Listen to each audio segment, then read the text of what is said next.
Hello, welcome to the video. So I will be talking about um, Unit 11, Lesson 1, which is about the distance formula. So basically, the content of this topic will just be a recap of, or maybe a part of the topic here. We'll be talking about something that you have learned from your Mathematics 9, okay? So we will be dealing with that later on as we progress in this lesson. But again, you should be familiar with the concept of triangles. Okay, so we'll be using that concept later on. So in this lesson, you should be, as the learner, should be able to derive the distance formula. So we will be learning about how do we solve distances. Okay, how do we make use of the distance formula in solving for a distance between maybe two objects or maybe two points. So these are the objectives. The objectives is accurately derive the distance formula, correctly solve for the distance between 2 points using the distance formula. So take note, in this lesson we will be dealing with 2 points. Okay, 2 points only, 2 points. Later on, as we progress with the other lessons in Unit 11, you will be dealing with other types of another combination. Like for example, for this one it's 2 points. For the next topic it will be a line and a point. For the next topic it could be a point, a line and a line, so on and so forth. Okay, so there will be a variety of pairs that you will be trying to solve using distance in looking up for the distances between those maybe a line or a point. Okay. And the third one is correctly solve word problems involving distance formula. Okay, so one of the practical applications of Pythagorean theorem, if you're still familiar, Pythagorean theorem, okay, we've already tackled examples nga nigamit og Pythagorean theorem with our circle. We had those examples nga nagamitan dyan nato siya Pythagorean. So again, we will be using this concept in this lesson. Pythagorean theorem is to determine the distance between 2 points in the Cartesian plane. Okay? So, pwede nimo gamiton ang Pythagorean theorem in calculating for a distance of 2 points in a Cartesian coordinate plane. Okay? This is done by comparing their vertical and horizontal distances.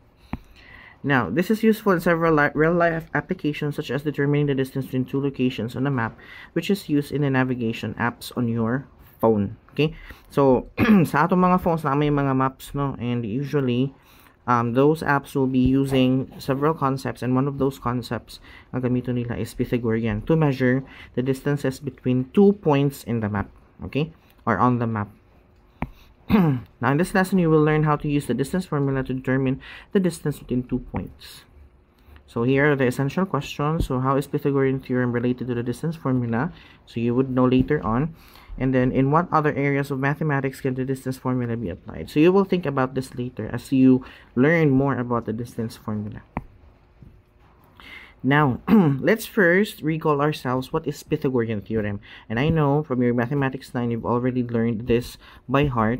And you will be using this or more of the concepts related to triangles in other topics that you will be probably learning in the future. Okay, so Pythagorean theorem, this theorem states that in any given right triangle, the square of the length of the hypotenuse is equal to the sum of the squares of the lengths of the other two sides. Okay, so again, when you say Pythagorean theorem, it involves what type of triangle? It will be a right triangle. Okay, it should be a right triangle. So a right triangle is a type of triangle in which one of its angle is a right angle or 90 degrees. Okay, so it should be one of the angles is 90 degrees. It could be the other angles is 30-60 or maybe 60 not 60-60.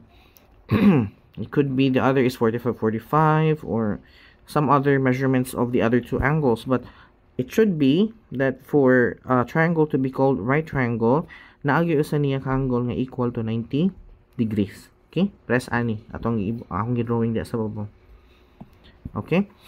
Now, ang giingon diri is the square, so meaning one of these legs, which happens to be the hypotenuse. Okay? So, kung square ko na nimong hypotenuse, let's say height squared, is equal ko na siya sa sum. So, meaning gi-add na to of the squares of the lengths of the other two sides. So, let's just say, for example, your leg is A, leg 1 rather. So, katong leg na dili hypotenuse, let's say kani, that is A, square ko no siya, plus kay sum man. So, ang imuhang B, other leg nimo, so kani, di-square nimo siya. Okay? So, ang resulta ni nga gi-square silang duha, tayo tapos gi-add, will be equal to the square pod sa iyahang hypotenuse. Okay? And in most of the textbooks that you will read about Pythagorean theorems, the hypotenuse will be symbolized by the letter C. Okay? So usually you will see sa inyong mga textbook or even sa inyong study guide that it will be C square is equal to A square plus B square. Okay? Now in a right triangle, I'm reading this part. Triangle ABC, if the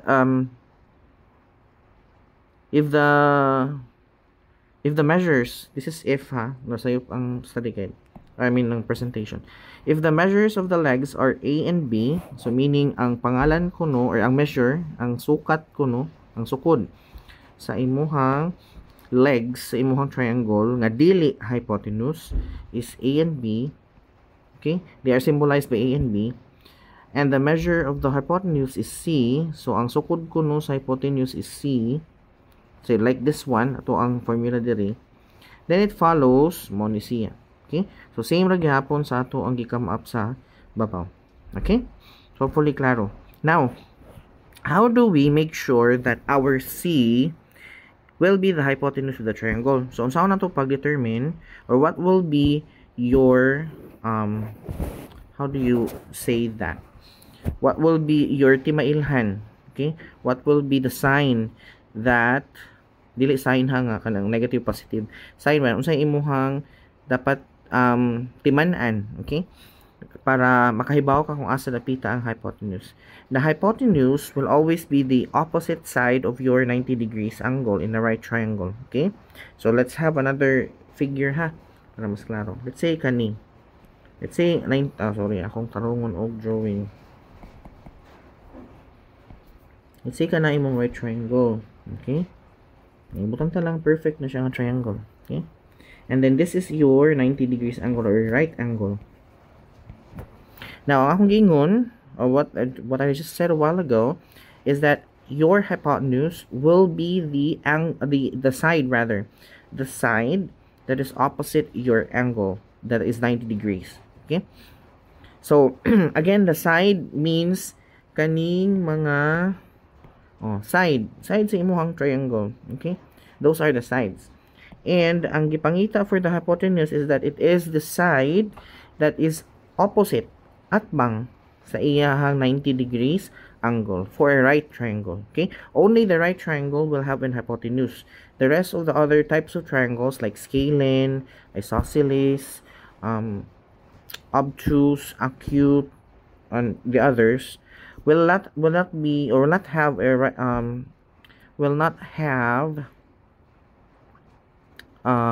what do you call this one? Will not have a hypotenuse. Okay, but depende sa cases ha. But mostly, ang right triangle nga type will always have a hypotenuse. Okay? So kani, kung atong tanaw ng figure, ang atbang niya will be this side. Therefore, this is our C or the hypotenuse. Then for the A and B, you can choose any sides to be A or B. Ikaw bahala. Okay? You can choose this one as A baka ha, or this one as A, or you can exchange them both or interchange them. You can have B here or A here. Okay? It doesn't really matter. Anyways, you'll just add both, square both rather, and then add them both. Then it will be equated, it should have rather the same value with the square of the measure of the hypotenuse. Okay? So hopefully that is clear. Okay.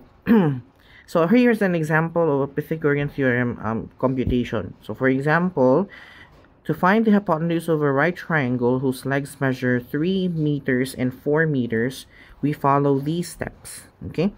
So, let A is equal to 3. So, for example, sa kani, one leg is equal to, one leg is equal to 3. So, again ha, you can choose any legs as A and B, but dili pwede nga himo nimong A or B ang hypotenuse. It should be C ra gyud siya. Okay? So, again, inyong gibutang diri is the A is equal to 3 and B will be equal to 4. Okay? So, again, those are two legs that are not the hypotenuse. Okay? Dili sila hypotenuse. So, substitute the given to the formula. So, kay bawta nga A is 3 and B is 4. So, that will become A square plus B square is equal to C square. So, mahog nga, ato sa ni discard. Mahog na siya nga 3 square, kanang first line, 3 square plus 4 square is equal to C square. Okay? And 3 square, which is equal to 3 times 3, is equal to 9. Okay? So, mo nang second line. 9 ang tungod sa 3 square. Kunya 4 square is just 4 times 4. So, that is 16. Is equal to C square. Kaya wala pa man takaybaw sa value. Okay? Dayon, we add 9 and 16. So, i-add, that will become 25. That is equal to C square. Third line sa ato ang solution. Then, since our own goal is to look for the value of our C or hypotenuse, then we have to remove the squared no nga nasa third line sa C. Okay? So, sa pagtanggal sa squared, we square root both sides of our equation. So, that's square root ang 25 and then square root ang C square. Okay? So, matanggal na si squared o ang square root, C na lang mahibilin.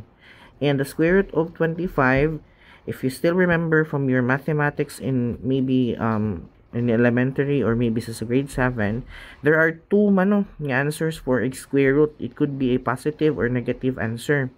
But since this Pythagorean theorem is looking for a distance of, or getting the measurement rather, of a leg of a triangle, then there is no measurement that is negative. So, ang imong pangitawon nga answer is positive. Okay?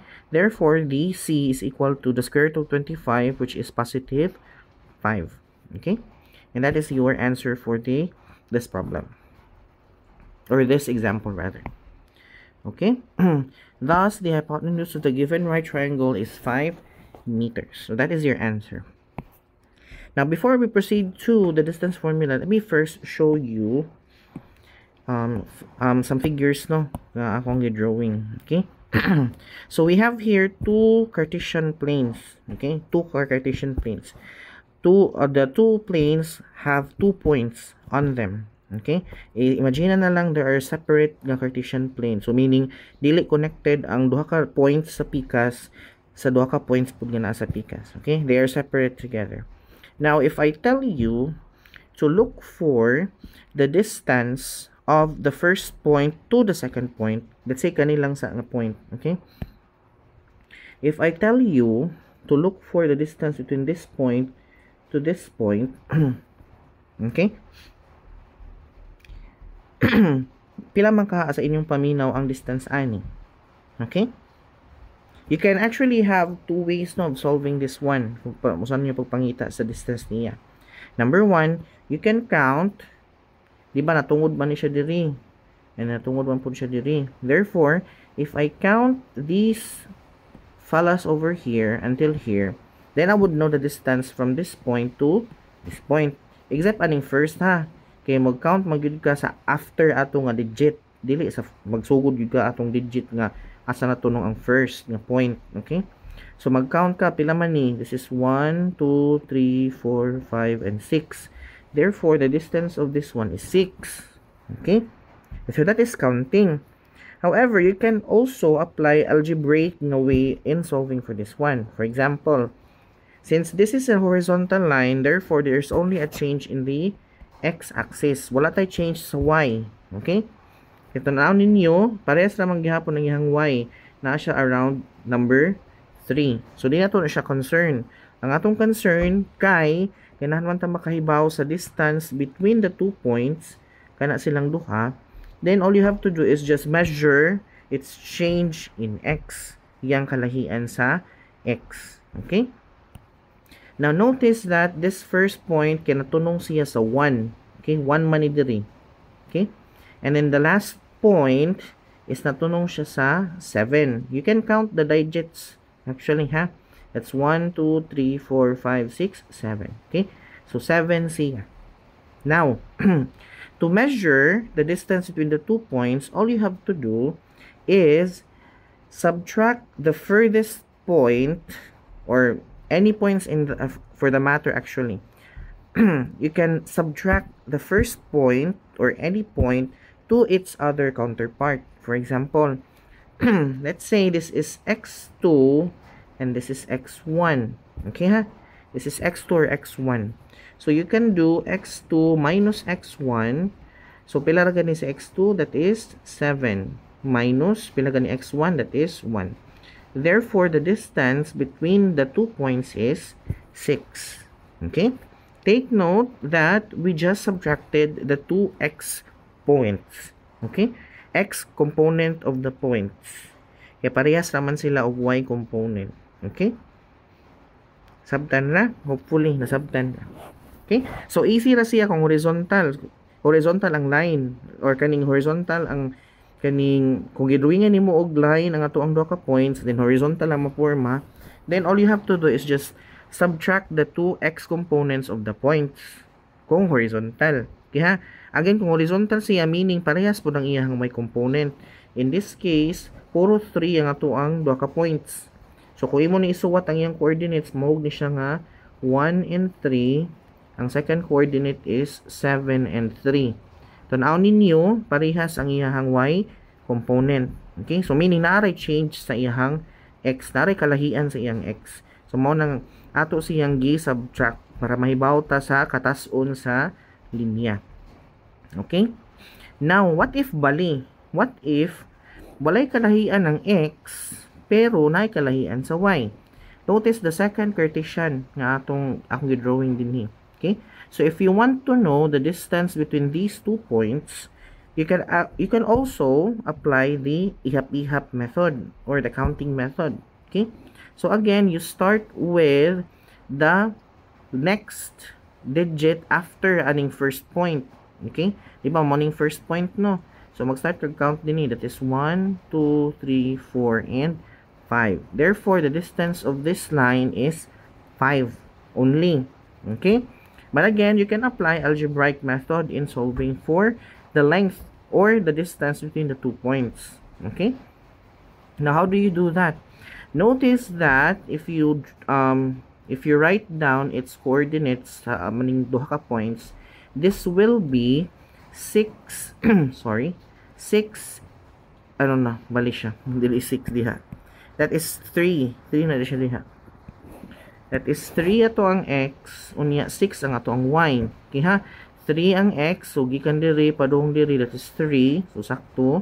And then gikan sa center, sa origin padung sa diri nga point, that is 6. Okay? 1, 2, 3, 4, 5, 6. Okay?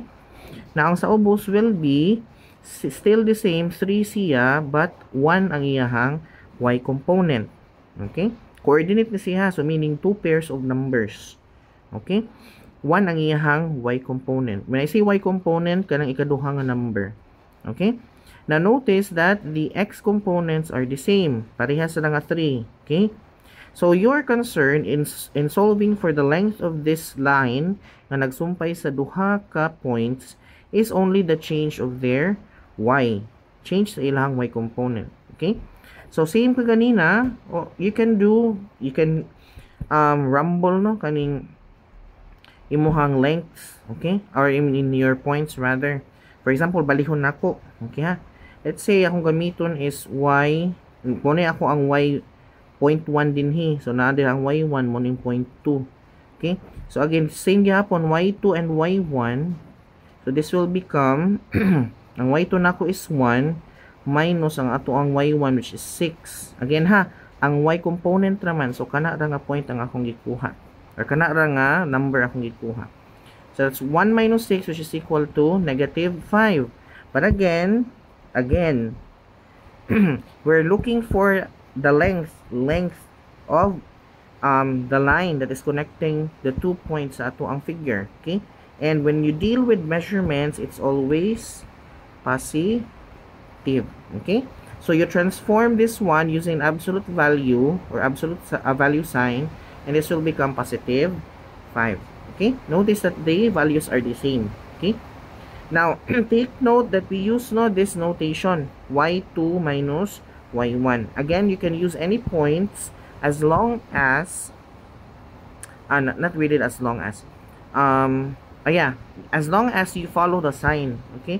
So, for example, kung negative ang imuhang number, naa sa y1, then you have to change its sign from negative to positive. Okay? Kinahanglan ma-change po siya. So, you still follow the the rules regarding the signs of integers when it comes to subtraction. Okay? So, hopefully klaro. Now, take note ha. We dealt with the change of x by using the notation x2 minus x1. Okay? Atong gitry og solve ang distance sa usa ka sa points, sa duha ka points with respect to its x-axis by using the notation x sub 2 minus x sub 1. Okay? And we dealt with the change of or the distance of the points nga naa lang nag-change sa y-axis by using the notation y sub 2 minus y sub 1. Okay? Take note of this too. Okay? Now, what if ingani atong figure? Okay? It's no longer, kung kaganina, ang ato ang first figure is nag-follow siya sa horizontal nga line lang siya, meaning naaray change in x. And then sa atong second figure, naa lang siya change in y, so meaning nagkalahi ang iyang y parehas og x. Then dinhi, you cannot apply, and this is a vertical line rather ang second figure. Vertical line siya, pataas nga linya. So ang so ang kani, it's no longer following either the horizontal or the vertical nga kaning changes. It has both. It has both the change in x and the change in y. Okay? Now take a look at this one. For example, we wanted to know the distance between this point to that point. So kanang ako ang drawing a line will be the length of the distance between the 2 points. Okay? And it's not a horizontal nor a vertical line. It's already a diagonal line. But notice that if I follow a broken line padung sa ubos sa ako ang padung sa x component sa ako ang second point, unya I draw another broken line, and ang akong di-follow is ang y component sa akong first point. You draw a triangle. Okay? And both of these broken lines are actually perpendicular to each other. Okay? Meaning, ang iyahang angle nga naporma is 90 degrees. Okay? See where I'm going? Now, you can apply or you can measure the eye ang ako ang kani usang ning line nga diagonal nato by using the concept of Pythagorean theorem. Very good. Okay? But how, di ba sa Pythagorean theorem, we have c square equals to a square plus b square. Okay? We know what is a c square. Again, the c stands for the hypotenuse, and we know how to determine the hypotenuse by looking for the side that is opposite the 90 degrees, which is kaning ato ang line dinhi ang ipangita. Okay? That will be the length of the distance between the 2 points. Okay?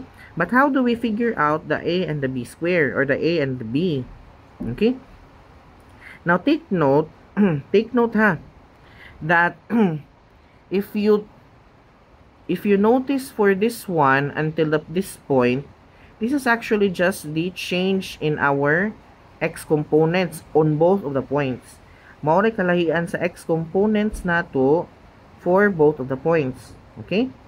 Kalahian.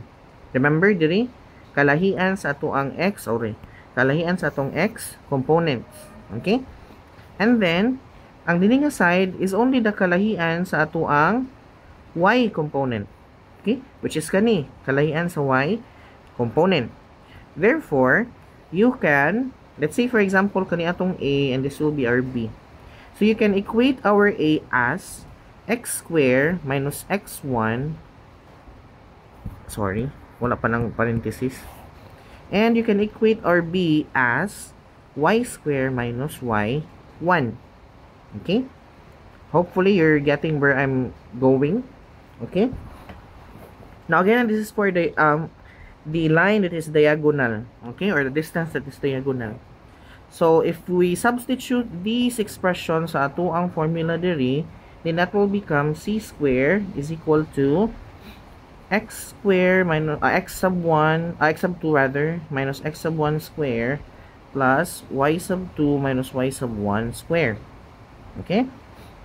And then we can actually represent our distance as letter d. Okay? So for example, we wanted to change that to d, that will become d square. Ang c ha, hindi mo na itong d or atong anaon. C is equal to d. D square is equal to x sub 2 minus x sub 1 square plus y sub 2 minus y sub 1 square. Okay? And afterwards, since we want to have the d alone, di ra may atong gusto, kay ganahan ta may baw kung unsay distansya na niya, then we can square both sides. So kung ako ni square, ako pud ni square tanan, walay dili isod sa square root ha, tanan gyud. So, makancel ang squared, magpabili ng square sa pika side. Therefore, that is d na lang.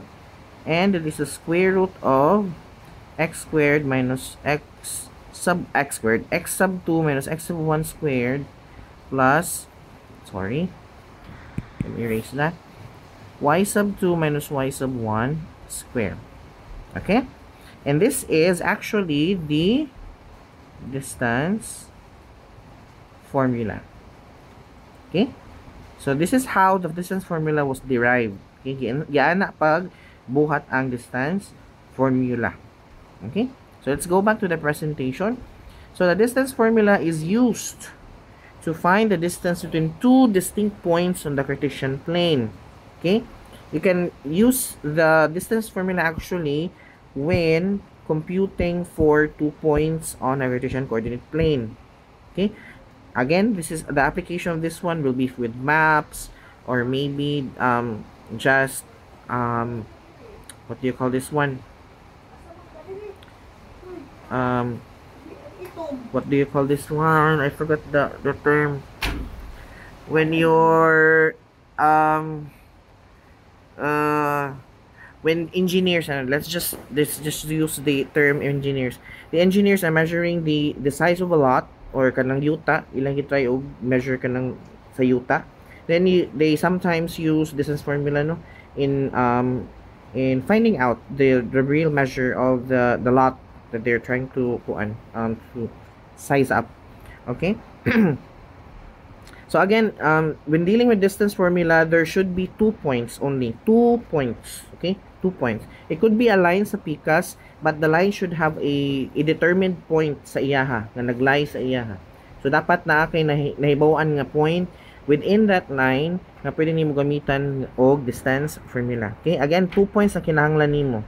Okay? Dayon, you can also apply pud ang distance formula no with kaning points nga parehas ra og x-axis, or I mean x component. Kasi atong example ganina katong duha ka figure nga pwede nimo siya applyan og distance formula actually ato. Okay? Anyways, ang usa niya ka portion sa kaning ato ang formula will just zero out itself, and what remains will be the distance of the 2 points. Okay? So you can actually apply distance formula as well to that, but mas kuti noon siya kung buot hunaon no, kay daghanan nung kag substitutan og values kay kuan man kaning, or you only have the difference. For example, kung horizontal difference siya sa x. Okay, so obviously the y part ani ato ang formula will be zeroed out ra. So yeah, nga na. Anyways, siguro naglipot-lipot ako sa explanation. So, let's go back with the formula, no? So, again, this is the formula for the distance formula. Okay? That's d is equal to the square root of x squared minus x squared. X sub 2 minus x sub 1 squared plus y sub 2 minus y sub 1 squared. Okay? So, you should have 2 points and you have to select, or you can arbitrarily select which of the points will be point 1 and point 2. Okay? So, ang point 1 will have the x sub 1 and y sub 1. Okay? It cannot have x sub 1 and then y sub 2. No. It should be x sub 1, kay 1 man siya, then ang partners sad niya will be y sub 1. Okay? And also, for point 2, it should be x sub 2 and y sub 2. Dili pwede nga x sub 2, y sub 1. Dili. X sub 2, y sub 2 as well. Pareha silang 2. Okay? Sa point 1, pareha silang 1. X sub 1, y sub 1. Okay? So, remember that. Kaya basin inig kaning substitute ninyo sa values, ma-interchange ninyo, then the answer will be wrong entirely. Okay? So, kinahanglan, siguro inig computation ninyo, or later, I will show you put ganang computation dito sa slides. You have to write down, no? Write down the kaning, you have to write down the points. For example, wala mo ba? Ako iswat na lang para mas klaro. So, for example, naka point 1, let's say for example, 4, 7. Okay? So, imo na lang butang tagging nga x sub 1, y sub 1 na siya. Para later, i-substitute ninyo diri sa formula, it would be easier for you to locate asa man yung x sub 1. O mo, di siya. Blah, blah, blah. Okay? And also for p sub 2, like for example, mo negative 3 and then negative 5. So, tagging na lang daan. Butangin na lang pangandaan nga x sub 2, y sub 2. Para dili mo malibog. So, inyo na lang subayon. For example, kani, inyo i-substitute sa formula. Sorry, nabutang ng line or cancel out. So, for example, x sub 2, no? So, for example, kani x sub 2 man ako. So, that's negative 3. Unya, minus x sub 1, which is 4. Then, raised to square. Plus, y sub 2 na ako kay negative 5. Unya, minus 7 square. And again, ha, you can arbitrarily choose the point 1 and point 2. Pwede rin ka magbuot. For example, ganahan ka mahimo ning point 2. Ganapod kami mo ning point 1. So, of course, kay point 2 naman ni, mo change po ang iyahang subscript sa ato ang x and y diri. May mo ng x sub 2 and y sub 2. And as well as sa ubos. So, from x sub 2, may mo ng x sub 1, may sa ding y sub 1. Inig substitute ninyo, again, you should follow the rules of the signs. For example, kani, ang akong x sub 2 na is ang mabaw naman, no? So, that's positive 4 minus negative man ang ato ang x sub 1, negative, di ba minus man ni, so isunsa ninyo og parenthesis. Okay, negative 3, kay later we will multiply the negatives to the negative pud sa ato ang gi-substitute, or you can just automatically change the sign of your number. For example, negative 3 man ni, and then you know man no nga na is minus diha. So, just change it to 4 plus 3. Dito na lang, 4 plus 3. Or, kung positive daan yung number, you just retain ranin mo ang minus nga sign. Okay? But in this case, kaya negative man ng 3. So, ma-retain na nato ang, ma-change na to rather, ang yang sign to positive. Okay? So, as the y pud niya. So, for example, kani, mahug naman ni siya nga, ang y sub 2 nato is 7, positive. 7, positive. And then, ito ang y sub 1 is negative 5. So, again, kay negative man siya, change the sign to positive. So, plus 5 na siya. Okay? Or you can apply katong ako, nang gibutangan pa nimo og parenthesis. Nag-minus lang gihapon siya, pero parenthesis negative 5 pa siya. Then, square puro. Okay? So, yung anaon siya. Don't forget the square root as well. Kinahanglan tibuok tanan ang nasud sa square root. Kaya ang result anang i-combine na nimo mamay muhang i-square root. Okay? So hopefully klaro. Let's have examples, no? Siguro na ni examples padi ay napa siya na siya example. To find the distance between 2 points 2, 3 and negative 3, negative 1, we follow these steps. So let x sub 1 be 2. So therefore sa kaning solution or kaning example rather, this is P1, this is P2. Okay? So ang P1 niya, this is x sub 1, this is y sub 1, and this is x sub 2, and this is y sub 2. Okay? So x sub 1 is 2, sakto. X sub 2 is negative 3, sakto. Y sub 1 is 3, positive, sakto. And y sub 2, negative 1, sakto. Okay? Substitute the given to the distance formula, which is d is equal to square root of x squared minus x1, x squared. X sub 2 minus x sub 1 squared plus y sub 2 minus y sub 1 squared. Okay? So, ato sa ni-close para maka-proceed to sa next slide. Next, this is formula. So, atong i-substitute ang values. We have, again, ato ang x sub 2 is negative 3. Ano niya? Adiri, sorry. Naadiri, kani siya nga kuan. So, that's negative 3. Unya ato ang x sub 1 is positive 1, positive 2 man siya. So, therefore, retain ra ang minus. Then, 2. Copy 2. Then, squared. Plus, ato ang y sub 2 rather is negative 1. So, negative 1. And then, ato ang y sub 1 is positive 3 man siya. Positive. Therefore, retain pa ang minus. Then, copy the number 3. Then, squared. So, negative 3 minus 2 is negative 5. Same signs. So, you add the number and then copy the dominant sign, which is negative. Negative in this case, puro mas sila negative.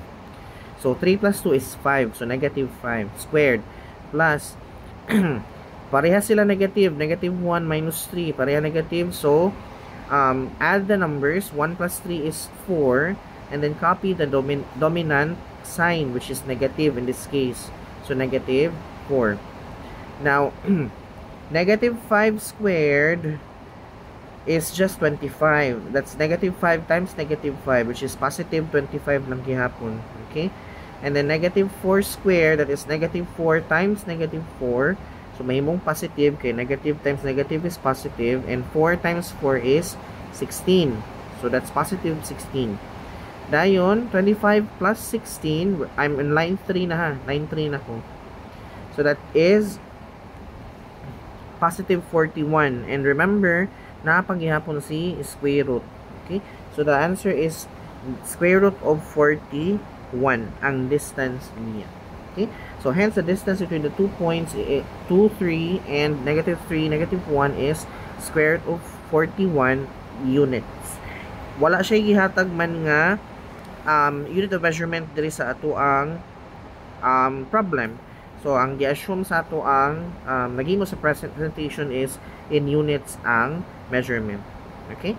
So, that is the answer. Now, let's have more examples. So, example number 1. Find the length of the hypotenuse of the right triangle in the figure given below. Okay? So, pangitaon nato ang measure, ang katason sa ato ang hypotenuse of the figure below.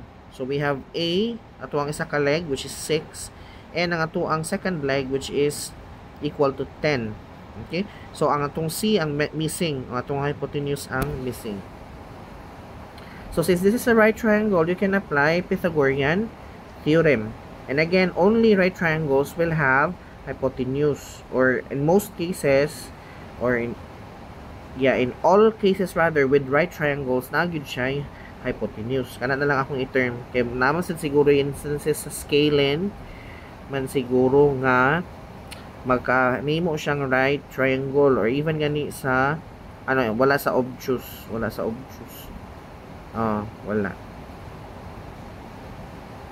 Sa scalene is one man lahi-lahi siya o lahi-lahi measure. So okay ra mimong right. Okay ra na isosceles o niya equilateral. Sa equilateral, imposible yun siya may mong right triangle. Sa scalene, pwede pa. Sa isosceles, pwede, pero kinahanglan 45-45 po nag-measure sa angles niya. So, meaning, same sila o 45-45 ang angles na. Okay?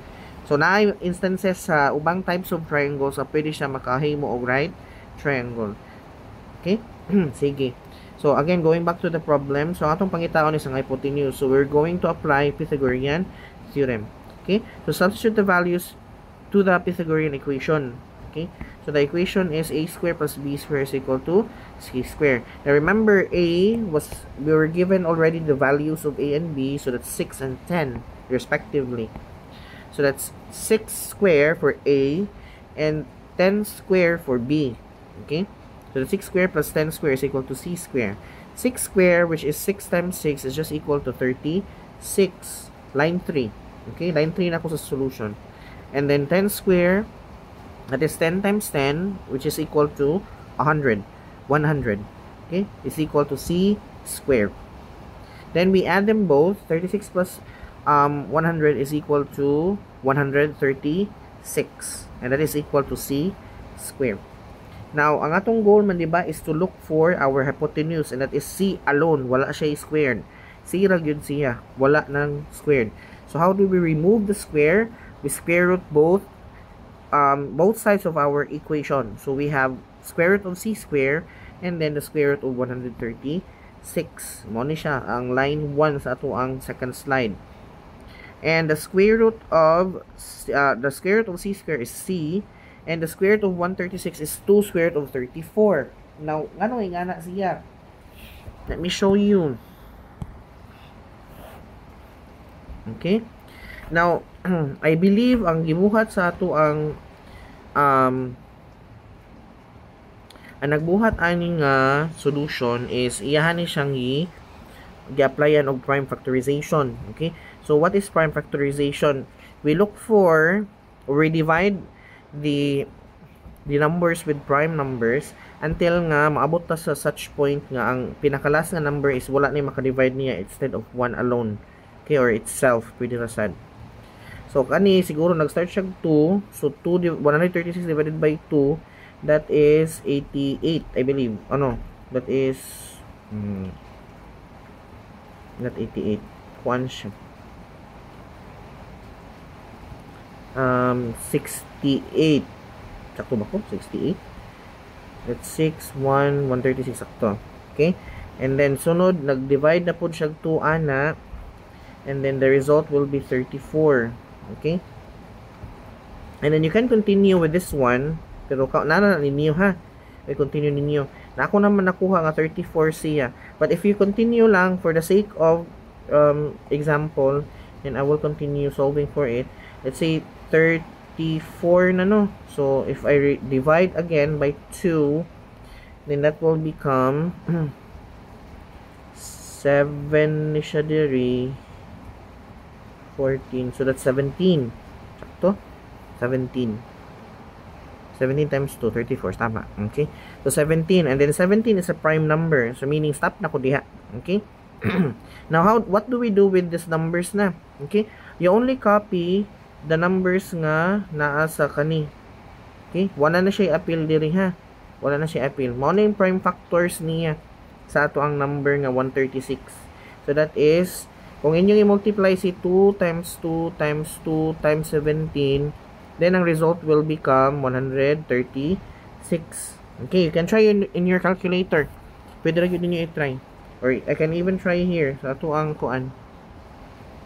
Your later na lang. Okay? So, may mo na siyang 136. Now, what do we do with this one? Okay? So, I will pair up the numbers nga parehas. For example, kaning 2 duha, ako na sila parison. Okay? So, for example, that is 2. Kaya parison man ako ang 2, that becomes square. Okay? Then, times 2 times 17. Now, remember, naka-square root ang atong number. So, meaning square root na siya. Okay? Now, ang numbers nga makagawas sa ato ang square root will be katong naay power nga divisible by 2. Okay? Ma-divide sa 2 ang power niya. Na remember, ang ato ang power sa kaning duha, this is just 1. Ay, sorry. Na-erase na noon. Ang power na to aning usa is 1. Ang power po na to sa 17 is just 1. Okay? So, 1 is not divisible by 2. So, it will be retained inside our square root. Magpabilin siya sa sud sa square root. Okay? So, what will come out will be katong number nga naay power nga divisible by 2. Okay? Now, mahitabo ani is, kaya makagawas man ni siya, kaya divisible by 2 may ang power, you will divide our 2 with 2. Okay? 2 divided by 2 is just 1. Okay? Then you copy the number, or you can transpose the number outside of the square root nga atong square root. Okay? So mahog siya yung ani. Mahog siya yung ana. 2 nga raised to 1. And then multiplied pagyapon siya sa square root. Kay napaman siya ay partner nga nahibilin sa square root. Okay? So mao na siya nahitabo din ha. Namo siyang 2 square root of, and then since di man ni siya kagawas ang duha, then you multiply them both. Bumalik siya sa 34. Okay? So 34 ang resulta. So mao na siyang 2 square root of 34. Now if libog ning part sa prime factorization or pag simplify sa usa ka radical, then you can send me a message and I will look for examples, more examples no, nga pwede nato ma-reinforce ang inyong, supposed to be this is something that you have learned from your previous math, but if still wala pa mo ato siguro kaning ma-sharpen, wala pa to sa ma-reinforce kaayo, then I can siguro look for kaning exercises or maybe more examples that I can show you so as to reinforce your knowledge about kaning simplification of radicals. Okay? So kana lang sa for now. So again, the answer for the length of the hypotenuse is 2 square root of 34 units. Again, wala may gihatag nga unit no, nga meters or centimeters makaha. So we're going to use the units as unit of measurement. And that is your final answer. Okay?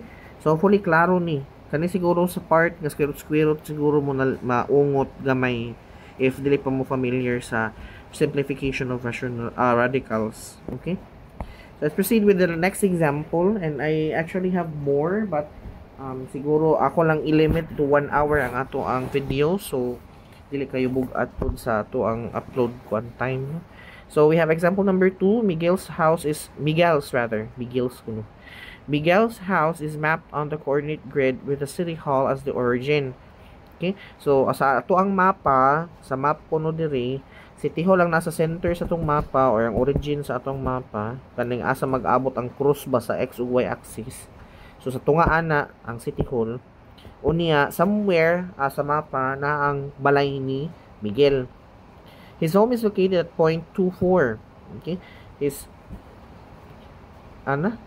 home is located at point 24. So somewhere sa coordinates nga 24 na ang balay ni Miguel. And his best friend's home is at point -4, 12. Okay? So -4 and 12 ang coordinates sa balay sa iyang amigo or iyang best friend. If the scale used in the grid is 1 unit per 1 kilometer, so meaning usa ka kudlit sa imuhang Cartesian coordinate plane, that means 1 kilometer, how far are their homes from each other? Okay? So usa kuno kalay ang balay nila sa usag-usa sa iyang best friend. So we will have, so in this case we will be using a distance formula na, because we have 2 points na nga gi-provide sa itong problem. Point 1 ang balay ni Miguel, point 2 ang balay sa iyang best friend. Okay? So dili na siya just plain nga Pythagorean theorem ang atong gamiton. So nagamit itag distance formula. Okay? So let x, again you choose one point no, which is your point 1, and another point which is your point 2. In this case, ang gipili sa nag-solve is ang point 1 ang balay ni Miguel, ang point 2 is ang balay sa iyang best friend. Okay? So sakto ang x sub 1 nato will be 2. Kung tanawon niyo sa ato ang kuan, tanawon niyo sa inyo ang exam sa ato ang bulol na po. This will be point 1, this will be point 2. Okay? So this is x sub 1, this is y sub 1, this is x sub 2, this is y sub 2. Okay? Kung ato'y compare sa gibutang sa ato ang problem or sa ato ang solution, x sub 1 is 2, sakto. X sub 2 which is -4, sakto. Y sub 1 which is 4 positive, sakto. And y sub 2 which is positive 12, sakto sad. So sakto siya so far. Okay? And then substitute those values sa ato ang distance formula. Again, the distance formula is square root, d is equal to the square root of x sub 2 minus x sub 1 square plus y sub 2 minus y sub 1 square. Ang tanan ha, katong tanan yun ang gisud sa square root. Okay? So, mao na siya sa problem. Line 1. Line 2, substitution. Okay? So, again, x sub 2 man ang una, so that is negative 4. Sakto.